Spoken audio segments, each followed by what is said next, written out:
Okay, gonna work on that one final material, which is the stone tile. This is something that I'm gonna edit in Photoshop. Here's a quick disclaimer. This is not a Photoshop class, so you of course do not have to do this. I don't expect you to edit your own materials in Photoshop, nor do I expect that you should have to have Photoshop. I would definitely say, just in general, Photoshop or any sort of um, material editing software is a great asset, and I use it all the time, especially if I'm trying to make my models look much better. I use Photoshop on a daily basis. Okay, so so again, this is just for your information to show you a good rule of thumb. So I've got my material. I've taken a nice, relatively clean, straight-on photo of this material in reality, just nice and as much of it as I can get in one shot, and as kind of close as I can get it. So what I want to do is I want to make this tileable so that it doesn't look unrealistic once I put it all together in the model. So what I'm going to do is I'm going to zoom in, and I'm going to use my lasso tool. I'm just going to use the polygonal, however you say it, lasso, and I'm going to select to the edge of the seams. You can see that these are kind of off a little bit. So I'm making a selection.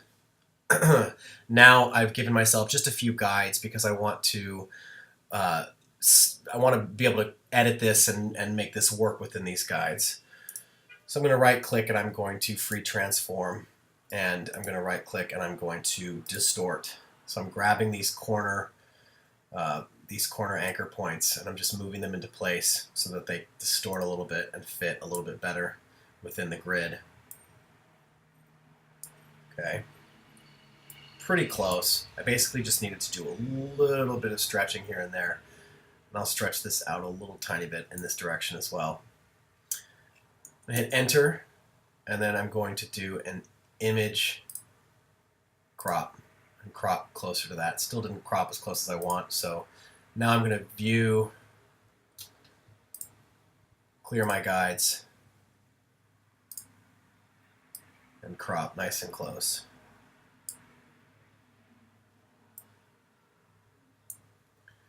Okay, so something that's got a nice clean repeat. You know what? I don't really like what's happening at the bottom corner here, so I'm just going to cut off those tiles there. I'm going to cut it off right there. So this is what's going to repeat over and over again. This bottom tile is also a little dark, so I'm going to go over and I'm going to hit my dodge tool and lighten that up a little bit. Just get it a little bit brighter. Okay, now I can, I'm also going to change the size of this because this is a big file, so I'm going to go to image size, and I'm going to keep it at 72, but I'm going to drop this down to about 12 inches. So it's only about 864 by, 1400 pixels or give or take. Okay, so it's a little smaller. Now I can file, I'm going to save this, and I'm going to save this in my materials, and I'm going to call this stone tile.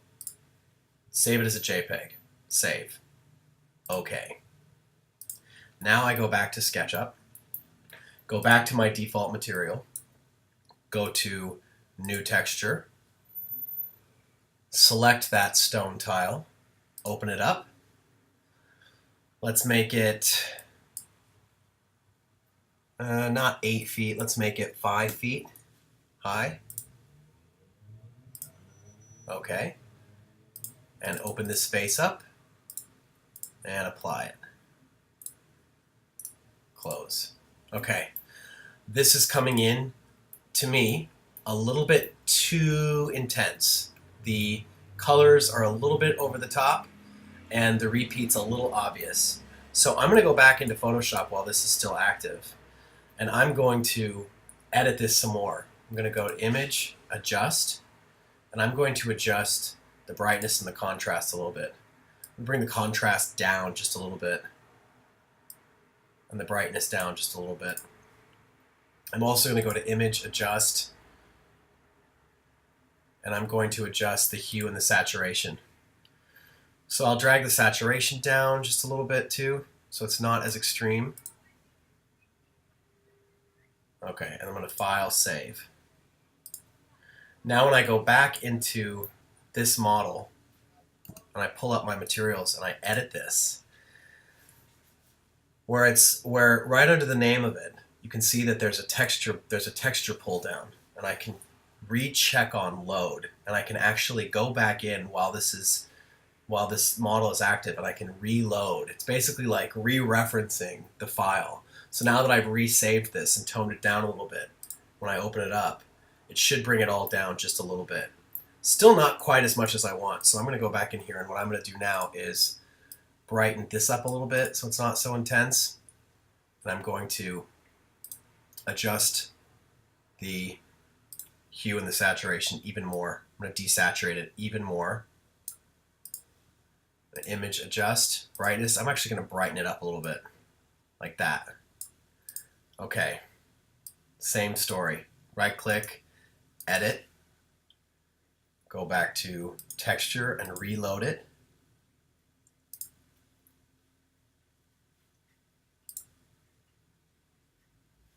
Oh, you know what I didn't do? I didn't save. Let me go here, file, save, sorry. All right, same thing. Right click here, back in SketchUp, edit this, texture load, and I can open up that stone tile. Open. Okay, I'm happy with that. That's fine. Oh, you know what? I'm gonna do one more thing. Here's something I'm looking at, and this is just, again, you don't have to be doing all this along with me. You're gonna get this texture already pre-edited, but I don't like that this one line, as you look across, it creates these stripes. It kind of disrupts the pattern a little bit. So one last edit I'll do is I'm just gonna edit this this line out because I think it's a little bit too much. That's this line right in the middle. So I'm going to select this with a rectangular marquee, and I'm just going to drag this down, holding shift down until I cover that up. Just like that. Enter. And then Apple D to deselect. Now I will crop this. Enter. And file. Save. One final time. I just like to show that you can be editing a texture in Photoshop and live kind of play with seeing how it works. It takes a couple steps, but I think it's a really good way to work. All right, I'm happy with that. That's going to work for me. So what I'll do now, because the rest of this, I'm going to go ahead and close that. The rest of this is all that material, this whole wall. So I'll just select this, paint the whole wall with it so it wraps around. And I'll do the same thing on this wall. And close. Let's go ahead and unhide the pool, the water. Looks like at this point it's probably a good idea to make the water a little bit more